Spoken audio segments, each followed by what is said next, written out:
السلام علیکم ګرانو دوستانو. ولې خلک په بیلابیل ډول مینه کوي؟ ساینسي ځواب یې چشتي. ګوره بعضې انسانان یو رقم مینه کوي، بعضې بل رقم مینه کوي، بعضې موږ په مینه کې خوش ساتلی سي، بعضې مو نسو ساتلی، مجبوره کېږو طلاق ځینې واخلو. ولې خلک په بیلابیل ډول مینه کوي؟ وایي د مینې د سبکونو نظریات چې یو عالم وړاندې کړل د لی په نامه. دی دا اړوند څه شي وایي؟ وایي لی وایي چې مینه داسې د طبقه بندي لري او دا د مینې سبکونه دی داسې تشریح کوي وایي او داسې باور لري چې مینه د رنګونو په رقم ده، لکه څنګه چې د لومړنیو رنګونو څخه نور رنګونه تولیدیږي دا رقم د مینې څخه هم نور مینې تولیدیږي. وایي د لی په اند د مینې ټول ډولونه له دریو اساسي سبکونو څخه جوړ دي. د همدې سبکونو له ترکیب څخه نور ډولونه د مینې را منځته کیږي. د مینې درې اساسي سبکونه څه شي دي؟ د لی په نظر د شهوت مینه ده، یعنې رومانټیکه مینه. دوهم د لوبې مینه ده، د لوبغاړې مینه. درېیمه سپېڅلې یا بیړیا مینه ده، دوستانه مینه ده. یعنې دغه درې د مینې هغه اساسي ډولونه دي. خو د دغو د میکس څخه بیا موږ ته درې نور ترکیبي مینې په لاس راځي. شیدایي مینه یعنې شهواني مینه، دوستانه مینه یعنې فداکاره مینه، عملي مینه یعنې واقعګرانه مینه. یعنې دا هغه شپږ ډوله سول چې اول درې یې دی اساسي ګڼي او نور درې وایي د نورو د ترکیب څخه منځته راغلي دي. راځو وایي دا به اوس دا ترکیب کې چې د شپږ دانې موږ ته معرفي کړه هر یو به په جلا توګه زده کړو. دا د دوی زده کړه موږ ته دا راښیي چې ولې انسانان په جلا ډول مینه کوي. ساینس یې اړوند څنګه تحقیق کړی دی او څنګه سیسټم سره لري. د شهوت مینه یا رومانټیکه مینه وایي په دې ډول مینه کې جسمي جذابیت او جنسي اړیکه ډېر اهمیت لري. مینه معمولا لومړي لیدنې څخه پیل کیږي او د ظاهري ښکلا، جذابیت او جسمي تناسب پر بنسټ رامنځته کیږي. وایي ځانګړتیاوې یې څه شي دي؟ ظاهري ښکلا ته پاملرنه نه کیږي، په لومړي نظر مینه کیږي، جسمي جذابیت ته لومړیتوب ورکول کیږي.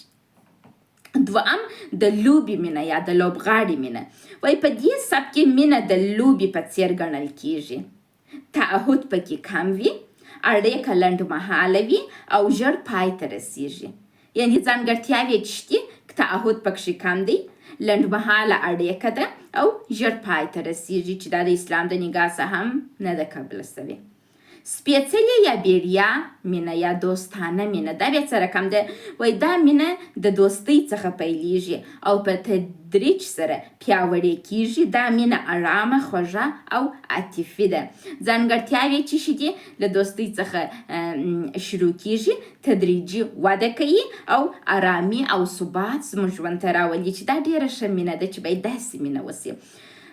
نو څلورم هغه چې دا خو هغه درې اساسي د مینې کول وه او څلورم، پنځم او شپږم بیا د دغه درو څخه ترکیبي جوړې سوي دي.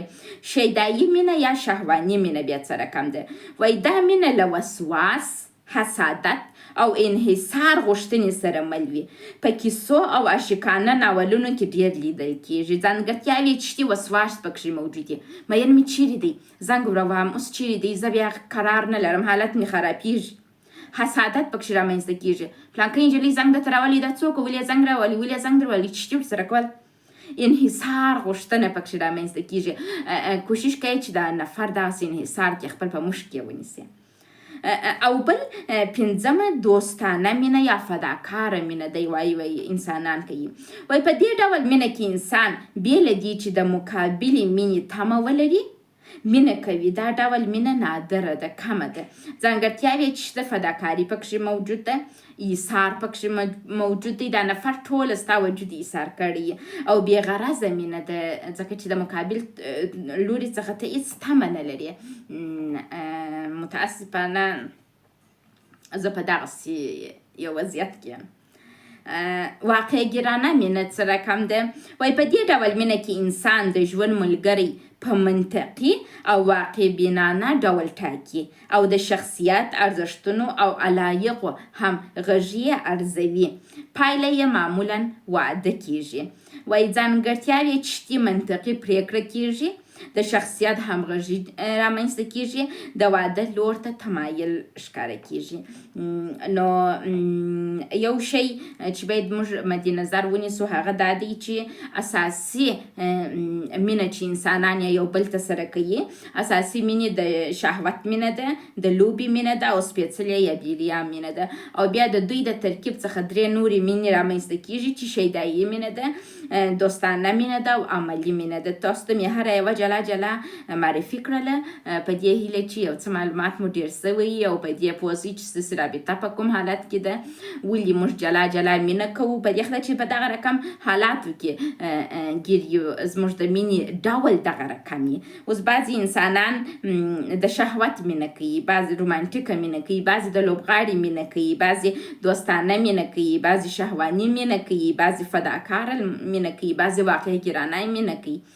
زما په نظر دا واقع ګرانه مینه ډېر د ژوند مثبت مهمه ده او دا فداکاره مینه چې ده عموما یک طرفه او د افسردګۍ سبب کیږي. متاسفانه زه داسې یو مینې ښکار سولمه، خو اوس مې ځان سم کوي، تداوي مې وکړل. تاسو هم که چیرې په غلطه مینه کې ښکېل سوي یاست، کوشش وکړئ ځان ځینې راوباسئ او کمک واخلئ د روانشناسانو څخه. مننه.